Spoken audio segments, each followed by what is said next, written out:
nous est apparu important de nous rassembler chaque année, non pas pour satisfaire à une obligation répétitive, mais pour démontrer nos respects aux victimes et renforcer notre détermination à obtenir pour toutes ces victimes justice et vérité devant l'histoire. Bien que le génocide contre les Tutsis soit reconnu par l'ONU et le tribunal international pour le Rwanda, certains Rwandais de la diaspora continuent à nier avec véhémence qu'il y a eu un processus d'élimination planifié par l'État rwandais de l'époque et les milices Interahamwe qui ont ôté la vie à plus d'1 million de Tutsis du Rwanda. Aussi, ce négationnisme s'accroît par l'avènement des réseaux sociaux qui a libéré une parole nauséabonde. Et 25 ans après, bon nombre de personnes condamnées pour leur participation sont sorties des prisons. Il va de soi qu'ils n'ont pas tous abandonné l'idéologie génocidaire qui les a poussés à commettre l'innommable envers les Tutsis. Devant cet état de fait, il convient à rappeler sans cesse la vérité des faits. Et lorsque la vérité dérange les ignorants, ce n'est pas à celui qui sait de se taire, mais à l'ignorant d'apprendre. La vérité, c'est qu'en 1994, l'État rwandais s'est donné la mission d'éliminer systématiquement les Tutsis.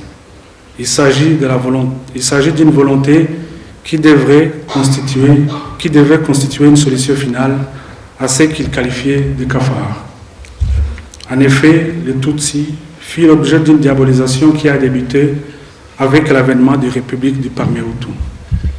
Cette République a systématiquement encouragé la haine des Tutsis. Ainsi, lorsqu'un citoyen ou un responsable s'en prenait à un Tutsi parce que Tutsi, il n'était pas inquiété par la justice. Pire, certains membres du régime Kayibanda et Habyarimana furent promis à des postes clés pour avoir écrasé les cafards.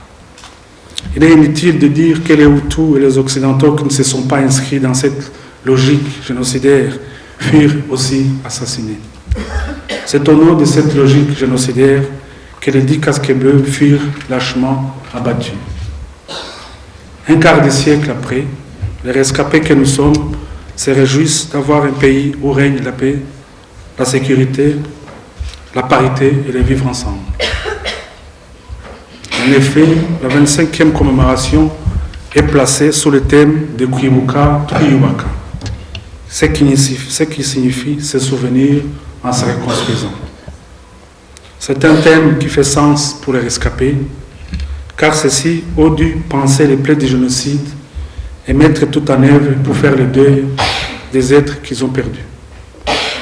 Par ailleurs, certains d'entre nous luttent pour se convaincre qu'ils n'ont pas usurpé cette vie qui fut maintes fois arrachée à des nourrissons. Un quart de siècle après, il nous appartient d'être solidaires pour briser la solitude des rescapés, qui ne parviennent pas à faire leur deuil et qui ne s'autorisent pas toujours le droit d'être heureux. Si nos proches, lâchement assassinés, pouvaient nous parler, ils nous inciteraient certainement à profiter de la vie. C'est en cela que consiste notre résilience. Dixit le poème de Liliane Iradukunda, c'est une compatriote. Résilience, cela ne veut pas dire oublier. Comment veux-tu que j'oublie d'où je viens, ma famille, mes racines, mon essence? Et même si j'oubliais leur visage, comment veux-tu que j'oublie les bruits, les odeurs, les ruisseaux, la pluie, les pleurs? Je voudrais bien, mais mon cerveau, lui, ne le permet pas. Le temps, lui aussi, au lieu de m'aider à oublier, s'arrange pour me ramener à la surface. Les rassemblances à travers mes enfants, mes neveux, mes nièces. Comment veux-tu que j'oublie? Oublier est impossible. Je dû me rendre à l'évidence. Alors je me bats à vivre et à vivre bien. Résilience. Je soulève la tête et je vais vivre, mais mes bourreaux et leurs parrains ressurgissent pour me dire que non. C'était malentendu et aussi sont victimes. et aussi ont souffert comme j'ai souffert, et aussi ont eu peur comme moi j'ai eu peur.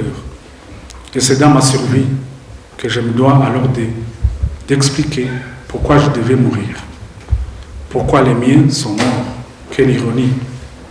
Je continuerai pourtant de le faire avec mes yeux, ma bouche, avec mes oreilles, avec ma voix, avec mon être, finalement, résilience.